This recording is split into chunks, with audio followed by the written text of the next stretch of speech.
இது நான் என் வாழ்க்கையில் தேய்ச்ச ஃபஸ்ட்டு ஷூ. ஏன்னா சம்மந்தமான ஷூ தேய்ச்சங்கிச்சின்னு பேசிகிட்டு இருக்கீங்க அப்படின்னு நினச்சிங்கன்னா, இது வரைக்கும் என் வாழ்க்கையில் நான் முக்கால்வாசி நான் வந்து குண்டாக இருந்தால் கழிச்சேன். திடீர்னு எனக்குள்ளே ஒரு மோட்டிவேஷன், லாக்டவுனோட வெயிட்டை கண்டிப்பாக குறைக்கிறோம்டா, நம்ம வேற மாதிரி ஒரு பர்சனாக மாறுறோம் அப்படின்னு. அப்படி இப்படி லைட்டாக கொஞ்சம் வெயிட்டை குறைக்க ஆரம்பித்தேன். ஒரு டீசெண்டாக நம்ம மசில் பில்ட் பண்ண ஆரம்பித்தேன். இதில் என்ன ஒரு பெரிய பிரச்சனை ஆச்சுன்னா, நான் இத்தனை வருஷம் ஜிம் போனது அப்படி இப்படி பண்ணதில் ஒரு தடவை கூட வாழ்க்கையில் ஓட்டதே கிடையாது. குத்து சண்டை ஜாயின் பண்ணி ஓடி இப்போ என்னோட மொதல் ஷூவை தேய்ச்சிருக்கேன். ப்ளஸ் எங்கள் கோச் ஒரு விஷயம் அடிக்கடி சொல்லுவார், நீ இப்போ இன்றைக்கி எக்ஸசைஸ் பண்ணுற அப்படின்னா வந்து அந்த எக்ஸசைஸை வந்து உன்னோட ஃபுல் பொட்டன்ஷியலில் பண்ணி முடிச்சிடணும்டா. இந்த கிரவுண்டை விட்டு நீ வெளியே போகிறப்ப சார் நம்ம லைட்டாக இன்னும் கொஞ்சம் புஷ் பண்ணியிருக்கலாமே அப்படின்னு நினச்சாலே நீ பண்ண எக்ஸசைஸ் வேஸ்ட் அப்படின்ட்டு. எனக்கு பயங்கரமாக ஹிட் ஆச்சு. இன்றைக்கி மொத்தம் 11 minutes 3 set. First round 9 minutes ஒன்று, அதாவது 9 ரவுண்டு 1. ஐயோ வளர்றேன் பாருங்கள்.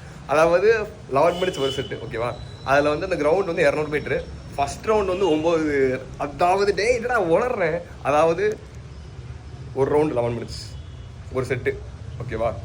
அதில் ஃபஸ்ட்டு அந்த கிரவுண்ட் வந்து 200 மீட்ரு, அதாவது 9 ரூபா 1. செகண்ட் செட்டில் 10 ரூபா 1. அதுக்கடுத்து 10 ரவுண்டு. அது லாஸ்ட் ரவுண்ட் ஓடுறப்பலாம் ஒரு ஃபுல் ஸ்பீடில் 1. கிரவுண்டில் எல்லாம் திரும்பி நேரம் பார்க்குறாங்க. எனக்கே ஒரு சரியான ஸ்டன்னு. ஏன்னா வாழ்க்கையில் தொப்பை தரதாட்டுற மாதிரி குண்டாக இருந்து டமால் டுமில் ஓடிக்கிட்டு இருந்தோம். இப்போ கிரவுண்டில் நம்மளாண்டா பார்க்குறாங்கிறதே எனக்கு ஒரு பயங்கரமான ஒரு போதை. அப்போ எங்கள் கோச் வந்து எனக்கு இன்னும் பயங்கரமாக ரியலைஸ் ஆச்சு. ஆமாம், நம்ம ஒரு விஷயம் பண்ணோம் அப்படின்னா எடுத்த முதல் பண்ணாமல் நம்மளோட ஃபுல் பொட்டன்ஷியலை வச்சு புஷ் பண்ணிட்டோம் அப்படின்னா நம்ம இன்னும் ஒரு பயங்கரமான ஆளாக வர நிறையா வாய்ப்புகள் இருக்குது. கண்டிப்பாக அப்படி தான் வருவோம்.